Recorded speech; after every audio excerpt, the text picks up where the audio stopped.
विकृत अशोक खरात याचं प्रकरण बाहेर आल्यानंतर आपण बघितलं असेल की त्याचं नाशिकला कॉलेज रोडला जे ऑफिस आहे तिथले अनेक लैंगिक शोषणाचे व्हिडिओ बाहेर आले आणि महिलांवर होणारा जो लैंगिक अत्याचार आहे त्या संदर्भात अनेक व्हिडिओ अनेक पुरावे जे आहेत ते पोलिसांकडे आले। अशोक खरात आता SITच्या ताब्यात आहे आणि अनेक वेगवेगळे गुन्हे जे आहेत ते पीडिता समोर येऊन देत आहेत। आपण महाराष्ट्रामध्ये जी चर्चा सुरू आहे की अनेक राजकीय नेते, अनेक राजकीय मंत्री, काही आमदार आणि काही खासदार जे आहे ते खरातच्या ऑफिसला जायचे किंवा त्याचा सल्ला घ्यायचे, त्याला हात दाखवायचे, भविष्य बघायचे आणि त्यामधली काही नावं समोर आली, काही जणांचे फोटो आले त्याच्यामुळे लोकांपर्यंत पोचले, पण काही जणांचे फोटो नाहीत किंवा काही जण भेटलेत पण बऱ्याच जणांना माहीत नाही, तशी अनेक जणांची माहिती आहे। आणि त्या 39 आमदारांमधलं एक जे नाव आहे ते मध्ये त्या महिला आमदार आहेत ज्या विधान परिषदेच्या उपसभापती आहेत, नीलमताई गोरे या ज्या आहेत त्या 6 ते 7 वर्षापासून अशोक खरातच्या भक्त आहेत आणि अशोक खरातला जे आहे ते आमदारकी मिळावी म्हणूनही त्या कॉलेज रोडच्या ऑफिसमध्ये भेटायला गेलेल्या होत्या।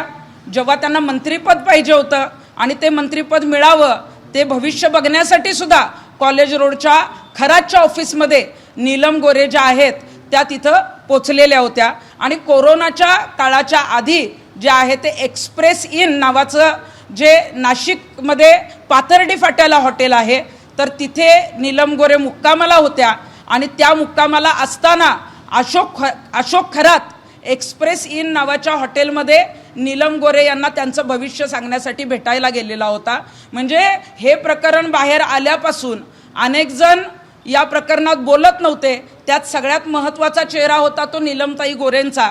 कारण नीलम गोरेंना आपण बघितलेलं आहे की अगदी छोटी प्रकरणं जरी असली आणि त्या संदर्भामध्ये प्रेस नोट काढणं, त्याविषयी जाहीरपणे बोलणं हे जे आहे त्या दरवेळी करत असतात। अख्खं अधिवेशन झालं त्या उपसभापती म्हणून तिथं आहेत, महिलांच्या एका लैंगिक शोषणाचा मुद्दा आला तरी नीलमताई ज्या आहेत त्या तिथं पीडितेला भेटायला जातात। पण इथे 150हून अधिक व्हिडिओ पोलिसांकडे आले, मुख्यमंत्र्यांनी दखल घेतली, तेजस्विनी सातपुते म्हणजे महिलांच्या बाबतीत जे आहे ती SIT ऑफिसर महिला अधिकारी तिथं नियुक्त केल्या गेल्या आणि तरीसुद्धा एक महिला नेत्या म्हणून एक जबाबदारीचं त्यांच्याकडे जे पद आहे विधान परिषदेच्या उपसभापती म्हणून नीलम गोरे आत्तापर्यंत बोलल्या नाहीत। का बोलल्या नाहीत? कारण अशोक खरातचा संबंध जो आहे तो नीलम गोरेंशी आहे। नीलम गोरे त्यांना भविष्य दाखवायला जायच्या। या 3 भेटी ज्या मी सांगितल्या आहेत या भेटीमध्ये नीलम गोरे यांच्याबरोबर जे तिथं उपस्थित होते त्यांनीच मला ही माहिती जी आहे ती पुण्यामध्ये येऊन दिलेली आहे आणि आमची अशी इच्छा होती की नीलम गोरे या स्पष्ट वक्त्या आहेत, जेव्हा हे प्रकरण बाहेर आलं त्यावेळेला त्यांनी हे सगळं सांगायला पाहिजे होतं आणि या संदर्भात आवाज उठवायला पाहिजे होता। अशोक खरात जरी त्यांच्या परिचयाचा असला तरी सुद्धा यात आता मी आवाज उठवणार अशी नीलम गोरेंची भूमिका असली पाहिजे होती। कारण महिलांच्या अत्याचाराच्या विरोधात काम करण्यासाठी अनेक वेळेला त्यांना विधान परिषदेचं तिकीट जे असेल किंवा आमदारकी जी असेल ती ठाकरेच्या गटाने असेल किंवा आत्ता शिवसेनेने म्हणजे एकनाथ शिंदेंनी दिलेली आहे। परंतु जेव्हा हे सगळं बाहेर आलं त्यानंतर सुद्धा नीलमताई तुम्ही शांत बसताय, आम्हाला तुमच्याकडून ही अपेक्षाच नव्हती। आणि आता जेव्हा अशोक खरातला तुम्ही आमदारकीसाठी हात दाखवायला त्याच्या ऑफिसमध्ये गेला, जिथं लैंगिक अत्याचार जो आहे तो अशोक खरात करत होता त्या कॉलेज रोडच्या ऑफिसमध्येच तुम्ही त्याला भेटायला गेलेला होता। तुम्हाला मंत्रिपद पाहिजे होतं म्हणून मंत्रिपद मिळावं यासाठी सुद्धा भविष्य बघायला तुम्ही खरातच्या कॉलेज रोडच्या ऑफिसमध्ये गेलेला होता। आणि खरातला तर भेटायला अनेक जण जायचे, पण मग अशोक खरात कोरोनाच्या आधी जेव्हा तुम्ही एक्सप्रेस इन नावाच्या 5 स्टार हॉटेलमध्ये पाथर्डी फाट्याला मुक्कामाला होता त्यावेळेला अशोक खरात तुम्हाला हॉटेलमध्ये का भेटायला आलेला होता? मग तुमचं भविष्य सांगायला आलेला होता का तुमचे त्याच्याशी इतर आर्थिक देवाणघेवाणीचे संबंध आहेत किंवा तुमचा त्याच्याशी काय संबंध आहे या संदर्भात आम्हाला उत्तरं पाहिजेत। तुम्ही त्याच्या संपर्कात होता आणि ह्या 3 भेटी तर ज्या मी सांगते त्या आहेतच, परंतु मग नीलम गोरे मुंबईला अशोक खरातला किती वेळा भेटल्या किंवा अशोक खरातच्या मोबाईलमध्ये जो नीलम गोरेंचा नंबर सेव्ह आहे ते CDR जे आहेत ते आता SIT प्रमुखांनी तपासणं गरजेचं आहे।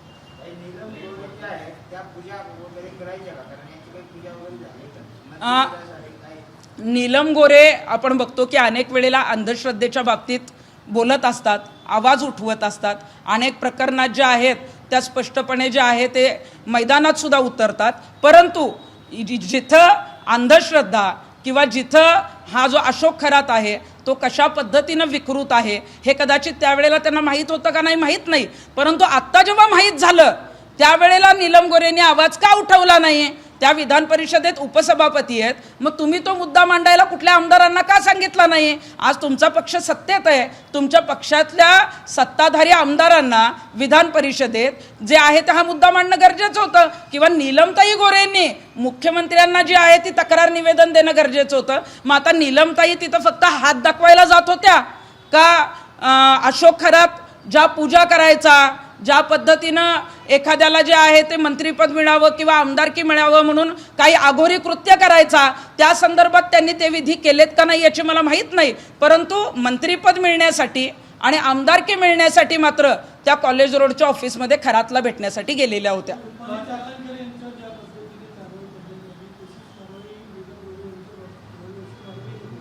रुपाली चाकणकरांचे अनेक व्हिडिओ बाहेर आले, अनेक फोटो बाहेर आले. त्यांनी ज्या पद्धतीनं एका पत्रकारावर दबाव टाकला, त्या पत्रकाराने जे आहे ते SITला स्टेटमेंट दिलं आणि असे अनेक पुरावे मिळाल्यामुळं जे अशोक खरात प्रकरणामध्ये रुपाली चाकणकरांची चौकशी होणार आहे, त्यांना समन्स येणार आहे. परंतु मग ज्यांची नावं आली नाहीत ह्या महिला नेत्या ज्या उच्चपदस्थ आहेत, मग आता नीलम गोरेंची चौकशी का करू नये? नीलम गोरेंनी हे का लपवलं? एवढं मोठं प्रकरण बाहेर आल्यानंतर तुम्ही जाहीरपणे तर बोललाच नाहीत, परंतु तुम्ही खरातकडे जात होता आणि तुम्हाला ही माहिती तो विकृत असल्याची आत्ता मिळाली आणि ह्या महिलांवर जे काही लैंगिक शोषण झालंय या संदर्भात आता नीलमताई आवाज उठवणार आहेत. असं नीलमताईंची कुठली प्रेस नोट, असं कुठलंही निवेदन, मुख्यमंत्र्यांना लेखी तक्रार का दिली नाही? त्यामुळं नीलमताई गोरे यांची सुद्धा या प्रकरणात चौकशी होणं गरजेचं आहे.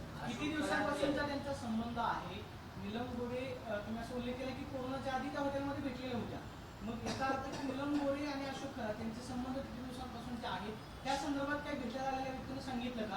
आणि जो त्यांच्यासोबत व्यक्ती होता त्या व्यक्तीचा आणि अशोक खरातचा किंवा नीलम गोरेंशी संपर्क काय आहे, संबंध काय?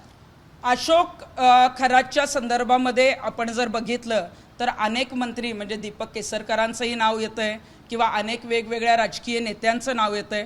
परंतु नीलम गोरे ज्या आहेत त्यांच्याबरोबर ज्या व्यक्ती नाशिकच्या दौऱ्यावर असायच्या किंवा महाराष्ट्रात त्यांच्याबरोबर असायच्या आणि त्यांनी मला जेव्हा ही धक्कादायक माहिती इथं येऊन दिली तेव्हा त्यांनी सांगितलं की नीलमताईंचे फोटो नाहीत, परंतु नीलमताई ज्या आहेत त्या 7 ते 8 वर्षापासून ज्या आहेत त्या अशोक खरातच्या संपर्कात आहेत. कोरोनाच्या काळाच्या आधी मी मगाशी जसं सांगितलं की खरात जो आहे तो नीलम गोरेंना एक्सप्रेस इन नावाच्या हॉटेलमध्ये भेटायला गेलेला होता आणि कोरोना नंतरचा काळ जो आहे किंवा ज्याच्यामध्ये त्यांना आमदारकी मिळणार होती किंवा मंत्रीपद त्यांना पाहिजे होतं म्हणून अशोक खरातला जे आहे ते भविष्य दाखवण्यासाठी किंवा विचारण्यासाठी नीलम गोरेंच्या 2 फेऱ्या ज्या आहेत त्या अशोक खरातच्या कॉलेज रोड ऑफिसात जिथं महिलांचं लैंगिक शोषण चालायचं तिथं झालेल्या आहेत. अशोक खरातला जो शस्त्र परवाना दिला होता त्या शस्त्र परवान्याची नोंद पोलीस संपलं नाहीये, त्यामुळे आता ज्यावेळी हा शस्त्र परवाना दिला गेला त्यावेळी पोलीस अधीक्षक आणि जिल्हाधिकारी आता संशयाच्या भोवऱ्यात आलेले आहेत. अशोक खरातला जो शस्त्र परवाना देण्यात आला त्याची नोंदच जर नसेल तर हे किती गंभीर आहे, कारण याच्यामध्ये अनेक मंत्री महोदय तिथं जात होते. अशोक खरातला तसं काही रिव्हॉल्वरची गरज नव्हती, परंतु आता जेव्हा आपल्याला कळालं की त्याच्याकडे रिव्हॉल्वर प्राप्त झालंय मग मला वाटतंय की मध्यंतरी दत्तात्रय कराळे जे नाशिक परिक्षेत्राचे IG आहेत त्यांचं नाव या प्रकरणात समोर येत होतं आणि मला वाटतंय की IG दत्तात्रय कराळे यांचे काही फोटोही जे आहेत ते खरातबरोबर समोर आलेले आहेत. प्रत्येक गुरुपौर्णिमेला जो आहे तो ईशानेश्वर मंदिरामध्ये गुरूंकडे म्हणजे अशोक खरातकडे ते असायचे आणि त्या गुरुला जे आहे ते रिव्हॉल्वर ज्या पद्धतीनं दिलं गेलं तर या संदर्भामध्ये IG दत्तात्रय कराळे यांची चौकशी होणं गरजेचं आहे. कारण डिसेंबर 2025ला वावी पोलीस स्टेशनमध्ये जो खंडणीचा गुन्हा दाखल झालेला होता आणि पेनड्राईव्ह गायब करण्यात आलेले होते, ते पेनड्राईव्ह गायब करण्यासाठी सुद्धा जे आदेश आले होते ते IG कराळ्यांचे आदेश आलेले होते.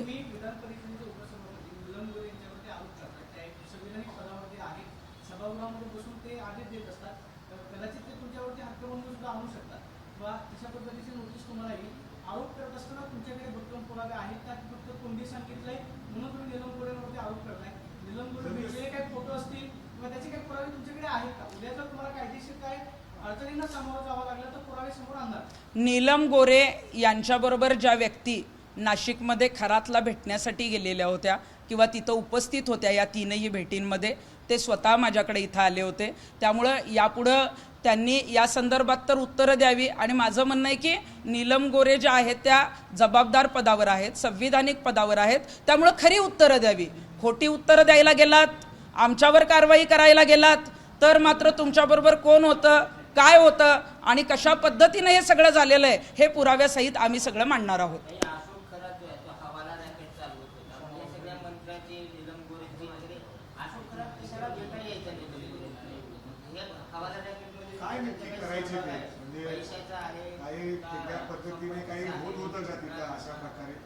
हे बघा, अशोक खरात नीलम गोरेंना हॉटेलमध्ये ज्या अर्थी भेटायला गेले, कारण अशोक खरातला भेटायला मोठी रांग असायची, वेगवेगळे अगदी प्रशासकीय अधिकारी, IAS IPS अधिकारी, अनेक उद्योजक जे आहेत ते त्याला ऑफिसमध्ये भेटायला जायचे. पण मग अशोक खरात जे आहे ते नीलम गोरेंना भेटायला जे गेले ते नीलम गोरेंना भेटण्यासाठी कशासाठी गेले?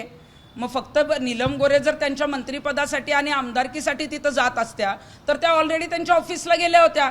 मग आता हवाला रॅकेट जे आहे त्या संदर्भातले काही पुरावे जे आहेत ते समोर येत आहेत, काही जे आहेत ते वेगवेगळ्या आर्थिक देवाणघेवाणीचे व्यवहार जे अशोक खरातचे आहेत ते समोर येत आहेत. मग याच्याशी नीलम गोरेंचा काही संबंध आहे का याची चौकशी आता SITने करणं गरजेचं आहे. निलम गोरे सध्या एकनाथ शिंदे यांच्या पक्षामध्ये आहेत. एकनाथ शिंदेंना या संदर्भामध्ये तुम्ही भेटून त्यांच्या विरोधातली तक्रार करणार का की पक्षांतर्गत कारवाई करावी?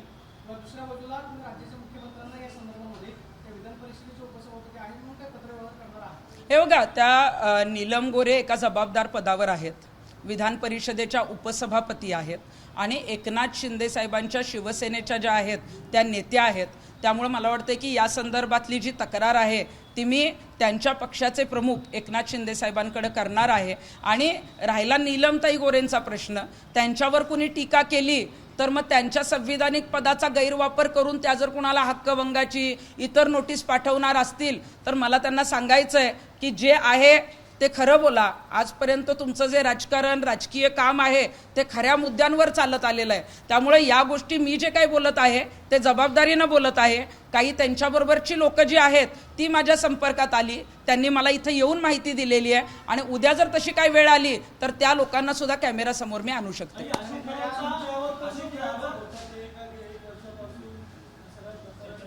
नाही, ठीक आहे, त्याच्याविषयी मी बोलली आहे ना. अशोक खरातचा शिक्षण क्षेत्रात देखील दबदबा होता का? अशोक खरातचा शिक्षण क्षेत्रात देखील दबदबा होता का असा चर्चा चालू, कारण की जो शालार्थ ID घोटाळा झाला होता त्याचा भाऊ दिलीप खरात आहे, त्याला केसरकरांच्या मध्यस्थीनं शालार्थ ID अशोक खरातनं मिळवून दिल्याची सध्या शिक्षण क्षेत्रात चर्चा आहे.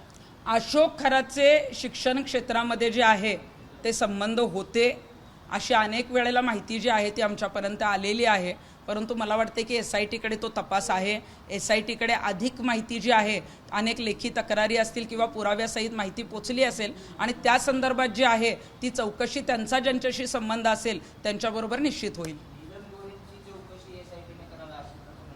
पण नीलम गोरेंची SITने चौकशी केलीच पाहिजे. म्हणजे आता रुपाली चाकणकर संविधान पदावर होत्या म्हणून मग त्यांची चौकशी नाही करायची का?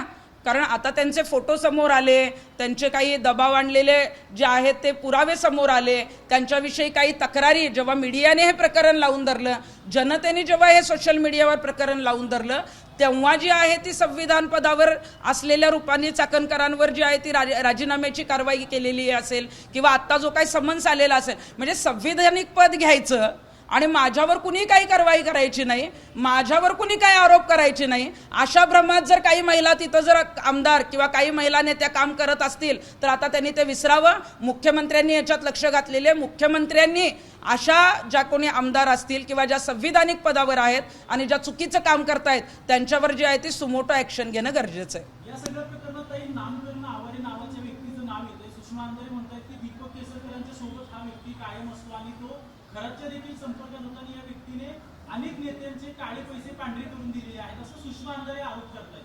आवारेंचे फोटो अनेक ठिकाणी आलेले आहेत आणि आपण TV वर सुद्धा बघतोय की बऱ्याच नेत्यांबरोबर काही अधिकाऱ्यांबरोबर आवारी जी व्यक्ती आहे ती तिथं होती. आता ती तो कुठला पदाधिकारी आहे, तो कुठल्या बँकेचा अध्यक्ष आहे हे मला माहीत नाही, परंतु ज्या अर्थी तो अनेक फोटोंमध्ये तिथं दिसतोय त्या अर्थी त्याचा संबंध हा अशोक खरातशी जो आहे तो खूप जवळचा आहे. त्यामुळं आवारेंची जी चौकशी आहे ती SITची होणारच आहे.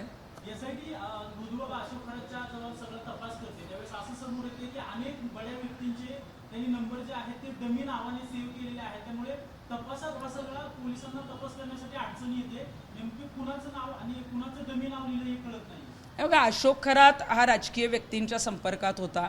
अनेक राजकीय नेते जे आहेत किंवा अनेक राजकीय महिला नेत्या त्याचा जो आहे तो स्वतःचं भविष्य जाणून घेण्यासाठी खरातला संपर्क करायचा. परंतु असं समोर येतं आहे की अशोक खरातच्या मोबाईलमध्ये राजकीय नेत्यांचे जे नंबर आहेत ते राजकीय नेत्यांच्या किंवा महिला नेत्यांच्या नावाने नाहीत, ते वेगळ्या नावाने आहेत आणि म्हणून मग कदाचित पोलीस यंत्रणेला ते शोधण्यासाठी त्रास होत असेल. परंतु जे आहे ते आता ट्रू कॉलर आहे किंवा अनेक वेगवेगळे नंबर त्याच्या मोबाईलमध्ये जे काही 4-5 हजारच्या वर नंबर असतील त्याची चौकशी होईल. आणि मला वाटतं की अनेक म्हणजे 39हून अधिक आमदार, अनेक राजकीय नेते, अनेक राजकीय मंत्री, IPS अधिकारी, IAS अधिकारी जे आहेत यांचे जे नंबर आहेत ते त्याच्याकडे आहेत आणि त्यांचा त्याच्याशी काय संबंध आहे. बघा, अशोक खरातला कुणी एकदा भेटायला गेलं आणि त्याच्याकडून जर कोणी भविष्य जाणून घेतलं असेल तर निश्चितच त्याविषयी कुठला आक्षेप नाही.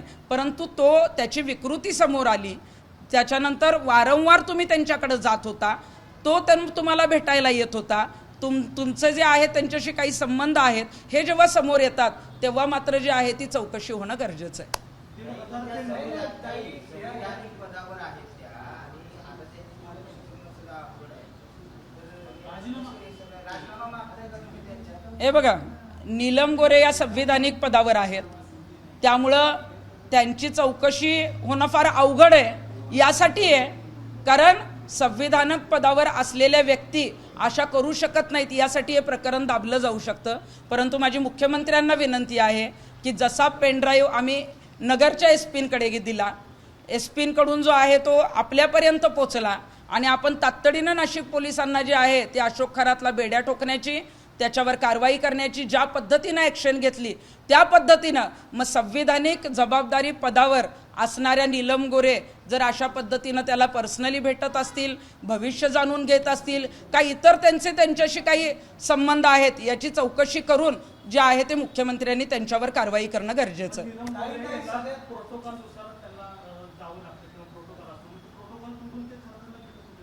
हे बघा, नीलम गोरे ज्या आहेत त्यांचा प्रोटोकॉल जरी असला तरीसुद्धा काही ठिकाणी जे आहे जेव्हा ते भेटलेले आहेत म्हणजे एक्सप्रेस इन हॉटेलमध्ये जेव्हा भेटल्या तेव्हा त्या आमदार होत्या किंवा आत्ता जेव्हा मंत्रिपद त्यांना पाहिजे होतं तेव्हाही त्या आमदार होत्या. त्यामुळे ठराविक लोकांना घेऊन त्या ज्या आहे त्या अशोक खरातच्या ऑफिसला गेलेल्या होत्या. त्यामुळे मला वाटतं की या संदर्भामध्ये त्यांच्याबरोबर जे लोक होते किंवा ज्यांनी हे सगळं बघितलेलं आहे त्यांना ती सगळी परिस्थिती माहिती आहे. त्यामुळे कदाचित काही प्रोटोकॉल बाजूला ठेवून त्या अशोक खरातला भेटायला जायच्या.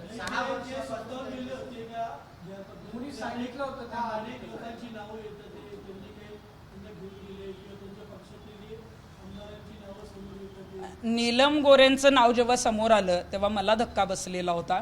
त्यामुळे नीलम गोरे स्वतःहून अशोक खरातच्या ऑफिसला गेल्या का त्यांना कुठल्या राजकीय महिला नेत्यांनी अशोक खरातचं नाव सुचवलं का कुठल्या राजकीय मंत्र्यांनी त्यांना तिथं घेऊन गेलं हे मला माहीत नाही. परंतु नीलम गोरे या अशोक खरातच्या कॉलेज रोडच्या ऑफिसला 2 वेळा गेलेल्या आहेत. एक वेळा आमदारकी जेव्हा मिळणार होती त्यावेळेला गेलेल्या आहेत, एकदा मंत्रिपद त्यांना मिळावं यासाठी जे आहे ते भविष्य बघण्यासाठी आणि हात दाखवण्यासाठी गेलेले आहेत. कुठली पूजा केली होती? नीलम गोरेंनी मंत्रिपदासाठी किंवा आमदारकीसाठी कुठली पूजा केली हे अजून कळलेलं नाही आहे. पण निश्चितच अशोक खरात ज्या पद्धतीनं पूजा घालायचा कोणती तरी पूजा नक्कीच नीलम गोरेंनी अशोक खरातच्या माध्यमातून केलेली असेल. त्यांनी आतापर्यंत जेवढे म्हणजे मंत्री असतील किंवा अधिकारी असतील त्यांनी कुणी पूजा केल्या त्यांना पूजेचा फायदा कुणाला झालाय का आणि खरंच फायदा घेतलाय का कुणी? आता जेव्हा माझ्याकडे 5 मार्च 2026ला हा पेनड्राईव्ह आला होता, काही व्हिडिओ जेव्हा मी बघितले त्यात काही शासकीय ज्या आहेत त्या महिला पदाधिकारी पण आहेत की ज्यांचे व्हिडिओ त्याच्यामध्ये आहेत. त्यामुळे मला वाटतं की अनेक महिला तिथं गेल्या असतील, यांनी संमोहन केलं असेल आणि योनी शुद्धीकरणाच्या नावाखाली किंवा श्रद्धेच्या नावाखाली त्या महिलांचा गैरवापर केलेला आहे. परंतु त्यांनी ज्यांच्या ज्यांच्या पूजा घातल्या किंवा ज्यांच्या ज्यांच्या पूजा केल्या त्यांना कुणालाही असला कुठलाही जो आहे त्या पूजा केल्यानंतर कुठलाही फरक पडलेला नाही आहे. उलट ज्यांनी ज्यांनी पूजा अशोक खरातकडे केल्या त्यांची चौकशी आता SIT करणार आहे. त्यामुळे पूजा करणाऱ्यांचं कल्याण झालेलं नाही तर पूजा करणाऱ्यांची आता चौकशी लागणार आहे. खराबच्या ज्या संस्थेवर 2 CA होते ते आता पोलिसांच्या राडावर आलेले आहेत, तर असं वाटतं त्यांच्याकडे काय माहिती महत्त्वाची मिळू शकते? अशोक खराचे जे काही व्यवहार आहेत किंवा त्याची प्रॉपर्टी जी आहे ती 1,500 कोटीची वर जी प्रॉपर्टी आहे ती आता समोर येते आहे. अनेक प्रॉपर्टी ज्या आहेत त्या वेगवेगळ्या नावावर त्यांनी केलेल्या आहेत. त्यामुळे या संदर्भामध्ये ज्या CNची वगैरे चौकशी होती आहे त्या CNच्या माध्यमातून जी आहे मग कॅशमध्ये किती पेमेंट येत होतं किंवा ब्लॅकचे व्हाईट किती केले जायचे, कोण करत होतं किंवा अशोक खरातबरोबर हे सगळं करत असताना किती लोक सहभागी होते हे CNच्या माध्यमातून SITला माहीत होईल आणि त्यानंतरच आपल्याला जनतेपर्यंत पोहोचेल. आज तुम्ही नीलम गोरेवरती आरोप करताय, त्यांचा कार्यकाल सगळा संपलेला आहे, तर आता ते पुढच्या सगळ्या गोष्टीला चौकशीसाठी त्यांचं नाव समोर आलंय असं काही आहे का? नाही बघा, नीलम गोरेंची जशी माहिती मला मिळाली तशी मी आपल्यासमोर मांडती आहे. त्यांचा कार्यकाल किती आहे किंवा पुढं तो वाढवून मिळणार आहे का किंवा नाही मिळणार आहे मला माहीत नाही, किंवा मी त्यांची वैयक्तिक कधी दुश्मन नाही. त्यांनी महिलांसाठी काम केलेलं आहे, पण महिलांसाठी काम करणाऱ्या ज्या नेत्या आहेत त्यांनी विकृत अशोक खरातला अटक झाल्यानंतर जेव्हा अधिवेशन सुरू होतं त्या अधिवेशनात एखादं मुख्यमंत्र्यांना पत्र का दिलं नाही? त्याच्यावर कारवाईचा असेल, महिलांचं लैंगिक शोषण असेल, तुम्ही 2 ओळी लिहू शकला नाहीत. कारण आत्ता आम्हाला समजलं की अशोक खरातचे आणि नीलम गोरेंचे संबंध होते म्हणून नीलम गोरे जे आहेत ते सभागृहात काही बोलल्या नाहीत आणि अशोक खरातच्या विरोधात जे आहे ते कुठलंही स्टेटमेंट त्यांनी दिलेलं नाही आहे. नाही, विषय असा आहे की 1 वर्षापूर्वी तुम्ही तक्रार केली होती, त्यानंतर मग पोलिसांनी गुन्हे का दाखल नाही केले? कुठली? या खराच्या संदर्भात 1 वर्षापूर्वी तुम्ही नाही तेव्हा तक्रारी का नाही?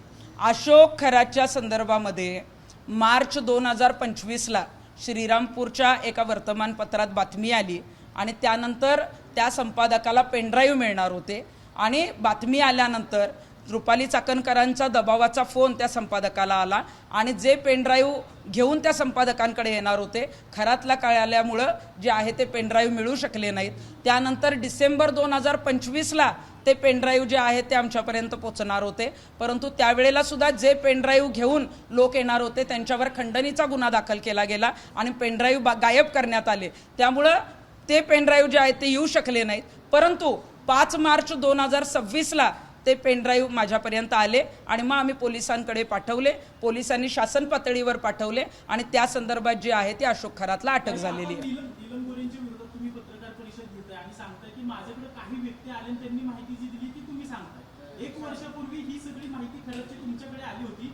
1 वर्षापासून तुम्ही ही माहिती समोर आणण्याचा प्रयत्न का केला नाही माध्यमांमध्ये? नाही, अशोक खरातच्या बाबतीत एकच बातमी जी श्रीरामपूरच्या दैनिक खबरदार वृत्तपत्रात आलेली होती ती बातमी मी वाचलेली पण होती, परंतु ती बातमी वाचल्यानंतर काही पुरावे त्या संदर्भात येणार होते. त्यामुळे त्या गोष्टी खऱ्या की खोट्या हे पुराव्यासहित आम्हाला कळणार होतं, पण त्यावेळेला पेनड्राईव्ह येऊ शकला नाही, पुरावे येऊ शकले नाहीत. त्यामुळं त्या गोष्टींवर बातमी छापणाऱ्या पत्रकारावर महिला आयोगाच्या अध्यक्ष रुपाली चाकणकर दबाव आणतात हे तुम्हाला माहित होतं, मग त्यावेळी तुम्ही माध्यमांसमोर काय हे सगळं प्रकरण आणलं? ज्या वेळेला खेमनार यांना रुपाली चाकणकरांचा दबाव आला आणि सुमोटो ॲक्शन त्या खेमनारांवर घ्यावी यासाठी रुपाली चाकणकरांनी जे आहे ती श्रीरामपूर पोलिसांना नोटीस पाठवली.